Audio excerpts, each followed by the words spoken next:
good. But the reality is the bully's just going to get worse. And then he's going to do things, he'll escalate. He'll get worse and worse. Every time you don't do something about him, he gets worse.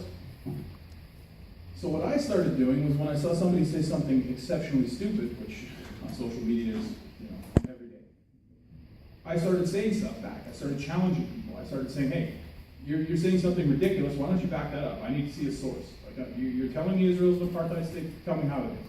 You're telling me that Israel kills children. Show me one documented case of this. And don't use like some ridiculous source like electronic intifada.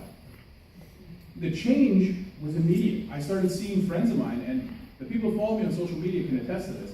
I saw friends of mine who at the start of the Gaza Protective Edge, they were posting ridiculous stuff. I'm talking like abject bullshit. And I literally wrote an article about it, calling it the age of bullshit, because that's what we live in. I used to think it was the age of information, because every single person in this room has access to more information than the greatest scholars in the history of the world, because we have smartphones. Smartphones have access to the internet. The problem is that we also have access to more bullshit than anybody else in history. And I started reading history to try and educate myself more about this, and that's when I started realizing, wow, if I was someone coming into this brand new, with no grounding, and I'm trying to learn about Israel's history, and I Google Israel, the first 5 things that come up are all extremely anti-Israel things. How am I going to find real information? But then I realized there's 2 things that give me an advantage. And that I thought to myself, look, I got to start sharing this so that maybe other people can understand this stuff too.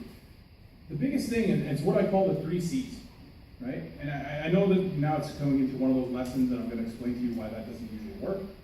But I don't want to be too academic about this. I want to be accessible. I want people to understand. So the first C is context. When you're reading something, try to understand the context in which it was written and the context of the person that wrote it. Now, it's kind of funny because I'm going to go back to identity again. So a lot of times, people that wrote history books wrote it from their view. They wrote it from their lens, and they wrote it in the time that they lived. If you don't understand that, and you just read it, you're going to get a flawed reading of the book, because you're not going to understand that, look, they have very clear context in which this was written. The other context is critical thinking, the next thing is critical thinking. You have to have the ability to look at it and not just be sucked in. Because the problem we have with a lot of young people now is that they are conditioned in school. They're no longer taught. So we think of school the way we were taught, which was, okay, read something, figure it out, see what's right, and then learn. They're taught, just repeat whatever I say. And now I know this because I did go to university for a year in the mid-2000s to try and finish my degree. While I was there, I noticed this. They don't care about what you think. They don't care about your opinion. Just repeat what the professor said. Write exactly what he said in the lessons, and you'll get a good grade. It had nothing to do with actual thought. It had everything to do with being a parent. The third thing is consistency. The problem that 90% of us have is when we make an argument, we're never consistent. We don't follow the logic to its conclusion. Now I'm going to talk to you really quick about the Indigenous status of the Jewish people, because I think that's what most of you are here for. You're Indigenous people, bottom line. Your traditions, your culture, your spirituality, literally everything that makes you Jewish came from Israel, not from anywhere else. You're going to hear the argument that, well, Abraham came from Ur, therefore we are indigenous to Ur. But indigeneity has absolutely nothing to do with where you came from. Then you're going to hear, well, I read this article that Ryan wrote, and he said that conquerors cannot become indigenous.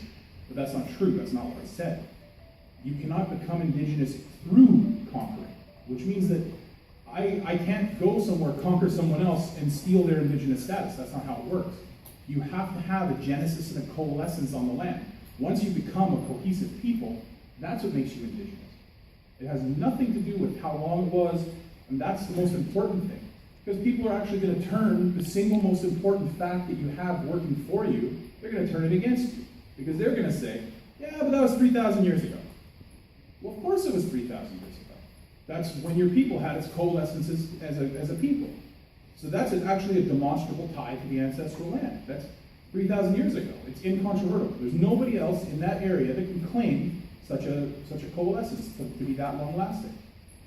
Now, I'm an Indian. My people have been displaced, and we've been treated pretty shabbily by white people for about 200 years. And again, it's kind of a funny story because I was in Israel and we were all talking, and I joke about the oppression Olympics, and that's when everybody gets together and they all bitch about how shitty they have it.